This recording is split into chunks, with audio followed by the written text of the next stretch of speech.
Hello, friends, clients, and colleagues. Today is Monday, March 13th, and this is Rich Siegel with ARQ Wealth Advisors. We're going to do a brief market and economic update.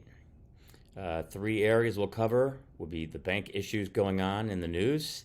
The second will be the economy, and third, the markets. So as we all have been hearing about constantly over the last week or so is essentially the collapse of Silicon Valley Bank, the 16th largest bank in the country and the biggest bank crisis since the great financial crisis in 2008.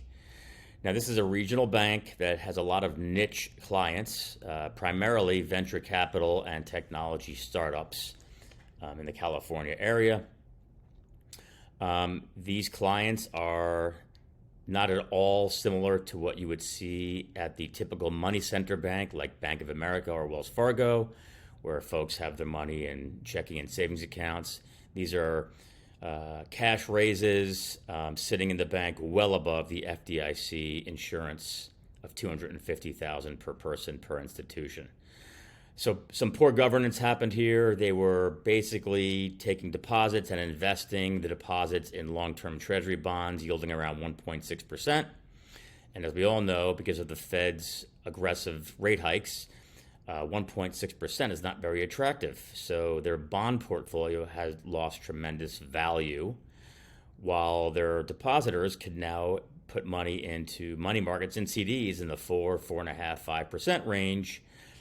Silicon Valley Bank was having to sell their bonds at a deep discount to meet withdrawals. So that all being said, the Fed, Treasury, and FDIC stepped in over the weekend and put together a lending facility to backstop these regional banks. This is the unintended consequence of the Fed raising rates so quickly, is that people are pulling money out of no or low yielding accounts in favor of other money markets and CDs.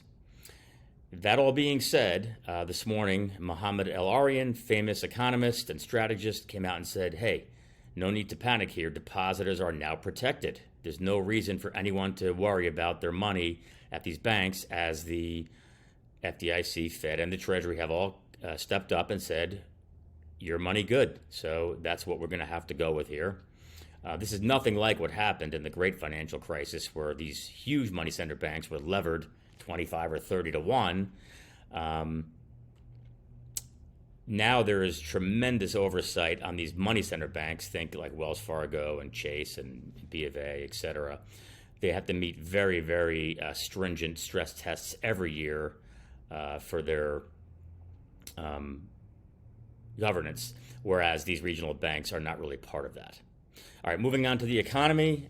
Stubbornly high labor market, tight labor market. We're at 3.6% unemployment, up slightly from 3.4% a couple of months ago.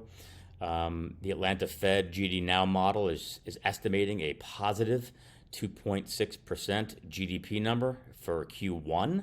That's high, especially with all the talk about recession. Tomorrow's a big day. We'll see February CPI come out, Consumer Price Index, that's inflation. By all accounts, the consensus is about 6% year over year, down from 6.4 for January, and down from the peak of about 9 in June. The sticky part, really, of inflation is not so much the consumer goods area like cars and appliances and furniture. Those types of things have come way down. It's the services industry. It's the rent, owner's equivalent rent, medical services, pretty sticky. But overall, we're on the right path. It's coming down, just not as fast as the Fed wants to see it. Usually when the Fed raises rates like this, they break something, and then they need to stop shortly after. So we could say that there's been a slight break in the housing market, right? You have mortgage rates up 6-7%. And inventory is building, and prices are down. So the housing market's been greatly affected, and now we have a mini banking crisis, it looks like, as well.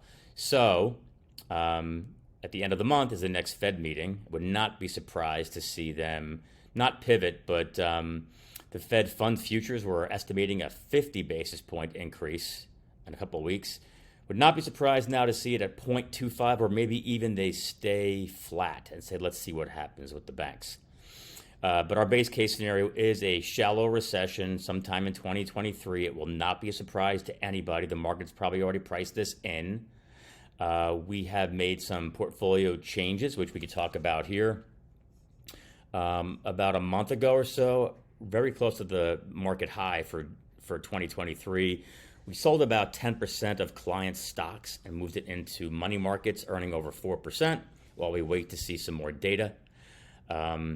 Bonds look pretty attractive here. You have high yields to maturity in the 5, 6, 7% range, and prices below par. Equities, lots of variability in valuations. Mid and small caps international look much more attractive and cheaper than the large cap, especially the technology companies, still a little pricey. Today, the S&P 500 trades at about 17 times earnings, which is close to historical averages, but when rates are high and inflation's high like it is today, a little bit pricey still. So we like the idea of favoring cheaper areas of the stock markets, holding some cash, and we like the bonds here. Chart for 2023, you can see the S&P 500, it's large cap U.S. stocks is the green.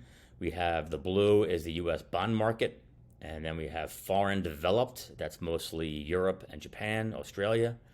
And then finally the emerging markets, think India, China, Brazil are the big ones. That's this kind of violet color here. Strong start to the year across the board.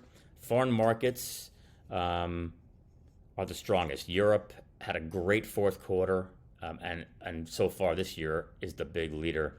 You can see what happened here in the last few weeks with Fed speak being more aggressive and some profit taking. You could see that the markets have all kind of come back down again, with the exception of Europe and Japan. Bonds have turned up here nicely in the last week, providing a nice hedge against stocks. Emerging markets have taken a pretty big slide from up about 11% 6 weeks ago down to -1. And then you can see the S&P is up slightly as well. So decent start to the year. Our goal here is to kind of maintain, try to overweight the areas that look more attractive. And then as we move into the middle of the year, assuming we are in a recession, we think we're very well positioned defensively for that. And then we have some dry powder to deploy to take advantage of further weakness in the markets. So with that, I thank you for your time and have a wonderful day.